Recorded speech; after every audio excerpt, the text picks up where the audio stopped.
If people want to live together in a kibbutz without personal property, and other people say, no, I don't want individual liberty, I want to follow a leader. Your choice, right? But not mine. But for us, there must be a product too. And that's what I want to tell you what we should do. I'm often hear students in their early 20s telling me, well, I've written a book, I've read a book by a scholar, and this scholar says, and he has logically proven that his system works best for all of them. Well, people are different, and probably some of you, who has ever invested on the stock market and made a loss?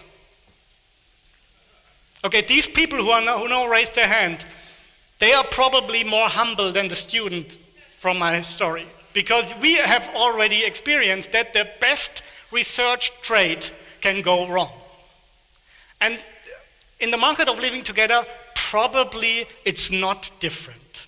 You come with your scholar and with your book, you make your society, and we will see. Imagine if we have a real market of competing societies, of competing ideas, and many things that are discussed here in this forum and others for decades, they will prove wrong within 5 weeks, right? Imagine we are reading here again 10 years from now, and people have started their own societies, and somebody is telling, well, I have written a book and I have studied so many scholars, and I came to the conclusion that an unconditional basic income for everybody is the solution of all our problems. And we would ask him, and I started such a society, and we would then ask him 10 years from now, and how was it? Well, the only people coming were recipients, not payers, right?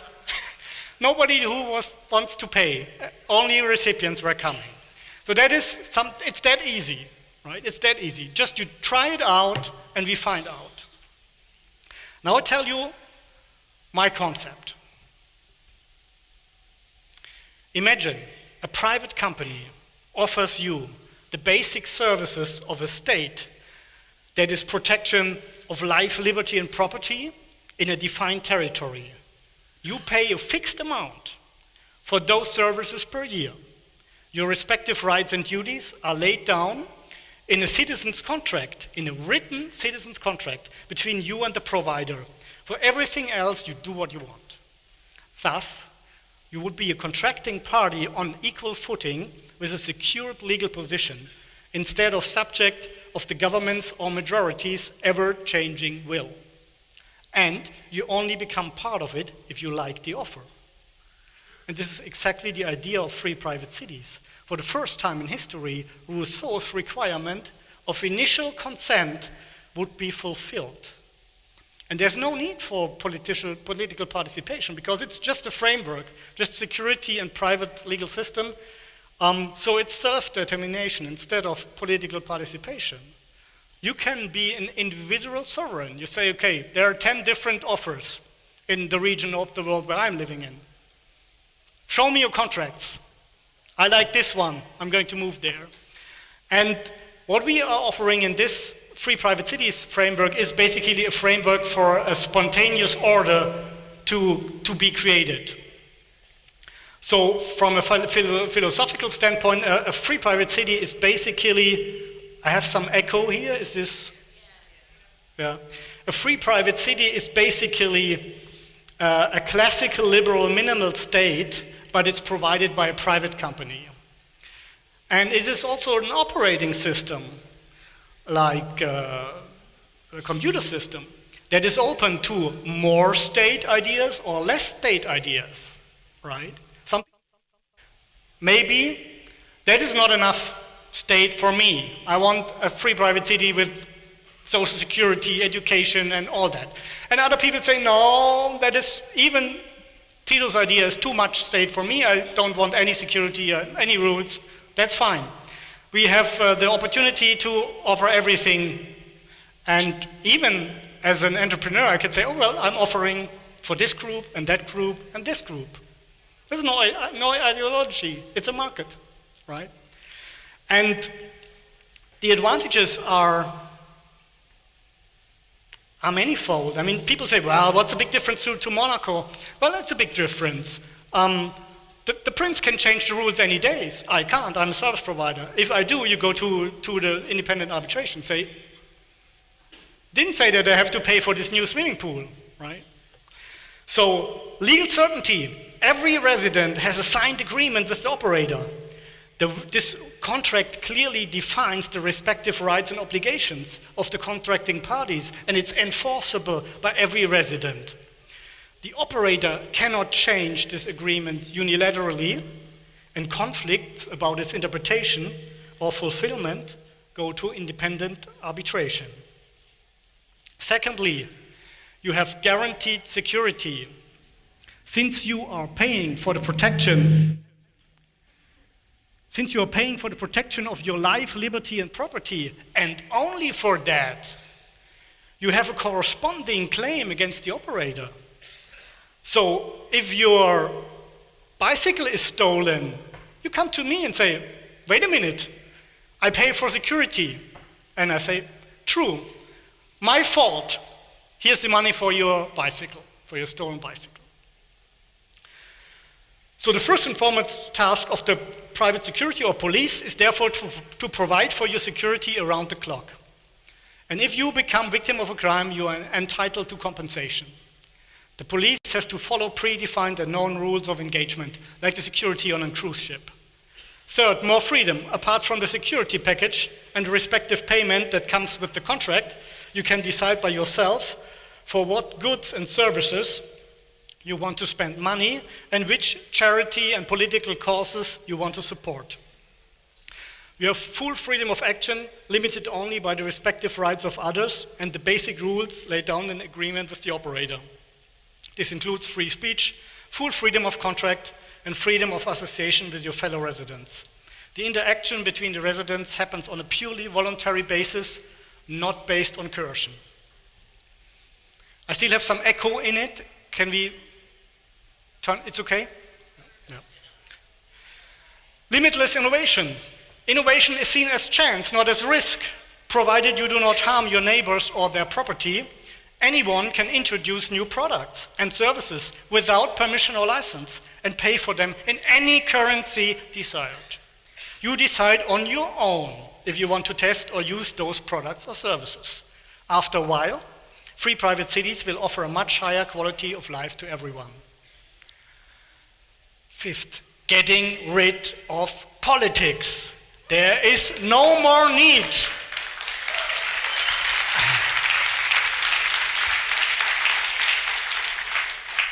There's no more need to argue and to find political compromises between ideas which are incompatible.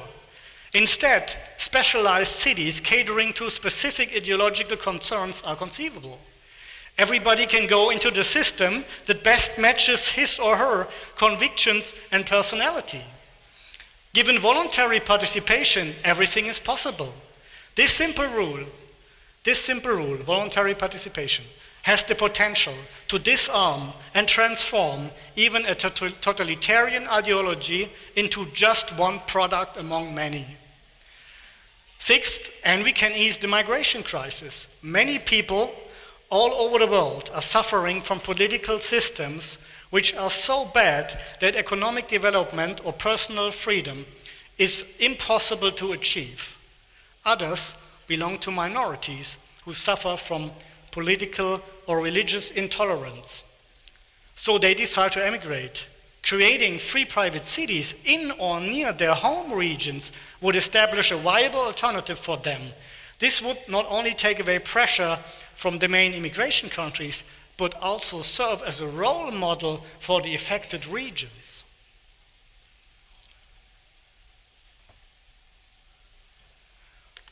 Yeah, remember what I said about the ideas?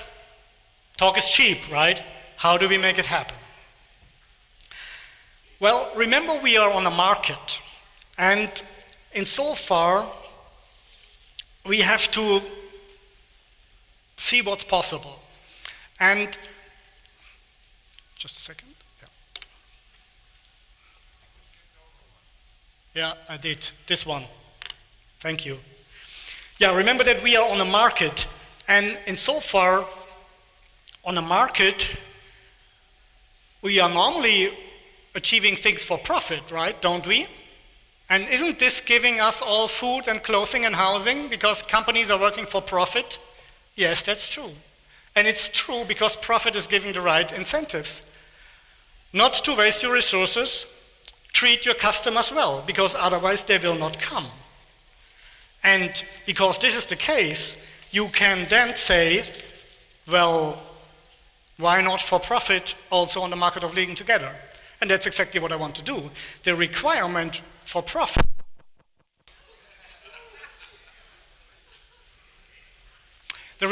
profit is even here in this case for the market of living together the right incentive. And the operator has skin in the game and is liable. If he's presenting a bad product, he will become insolvent. That is the strongest incentive. No politician has this incentive. The worst thing that a politician can happen is that he's completely failing, he's wasting billions of dollars and ruining the lives of thousands and millions, and the worst thing that can happen to him is he's going away with a big pension, right? And that is a wrong incentive, and that is different here. I have skin in the game, I'm the operator. If I'm doing bad, then I'm gone, right? And that is not any difference to any other service provider. I have to treat my customers well, I have to offer good products. And I want to make money, it's transparent. I do not have to pretend that I'm saving the world or whatever, right? It's mostly hypocrisy. No, I want to make money like McDonald's, like H&M, like whoever, like Mercedes, and I'm of course willing to offer a good product, and I'm listening what my customers want, right? That is the reason, by the way, why many of those projects fail, because they're not for profit. It's a group of 5 libertarians with 15 different ideas. It's not going to work. So practice what you preach. If you believe in free markets, then also apply it to the market of living together and also agree to the profit principle.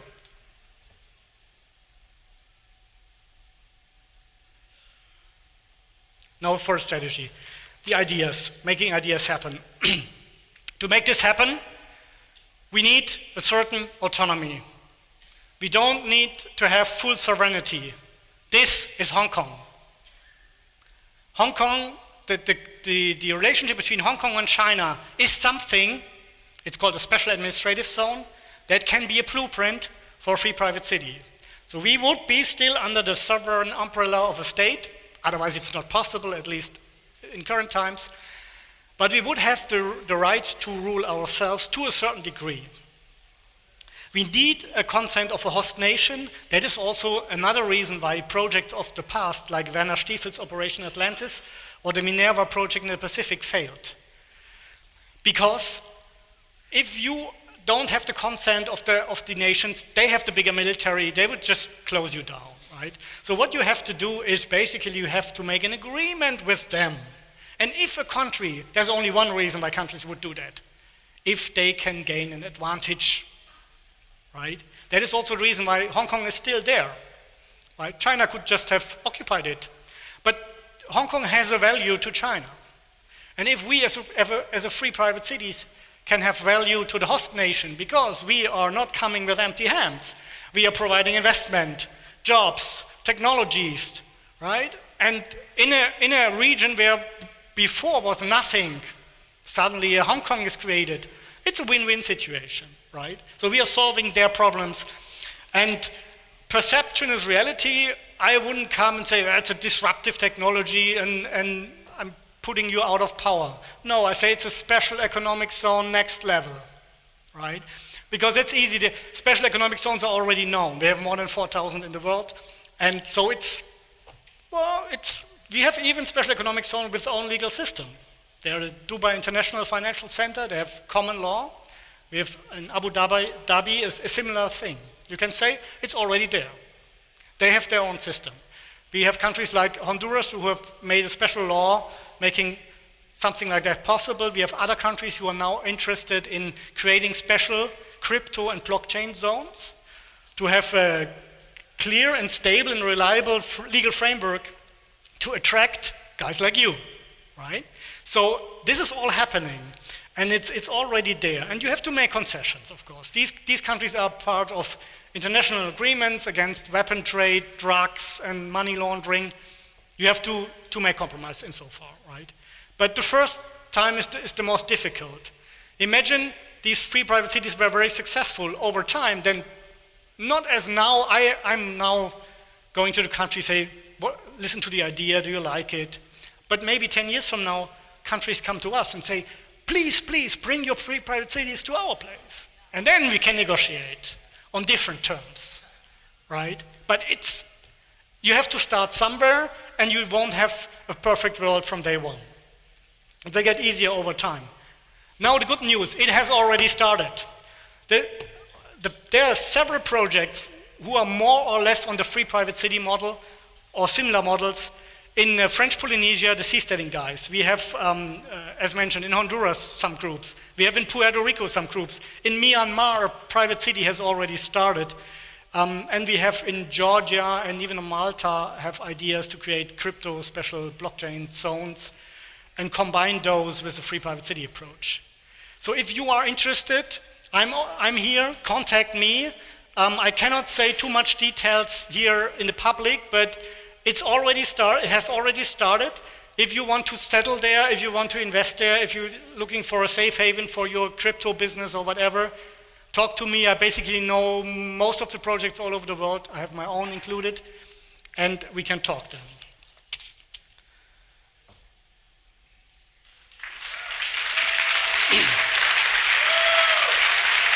Thank you. Conclusion. You never change things by fighting the existing reality. To change something, build a new model that makes the existing model obsolete. That's the idea.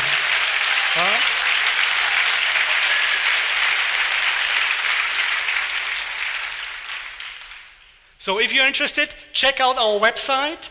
There's a newsletter which is not coming very often. It's basically every 2 or 3 months giving you an update about the newest developments. And I'm happy to talk to you, to interested parties here, see what we can do together. Again, time for arguing is over. Let's take action. Thank you very much.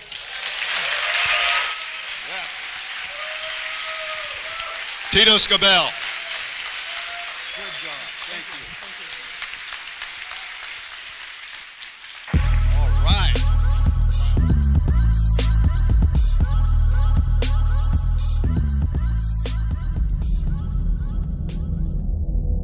There was an idea. To bring together a group of remarkable people. To see if we could become something more. So when they needed us, we could fight the battles that they never could.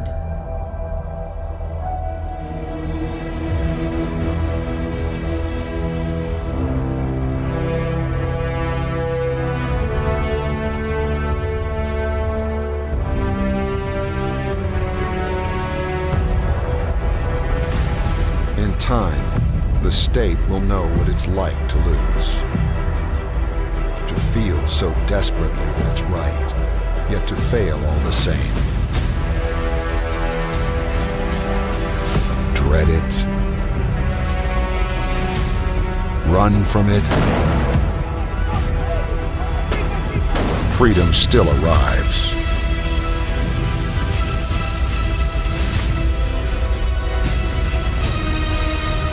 Vacate the state.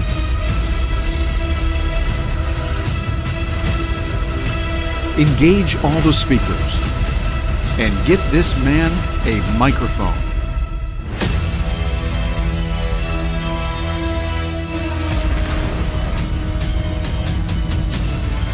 Fun isn't something that one considers when eradicating tyranny. But this does put a smile on my face.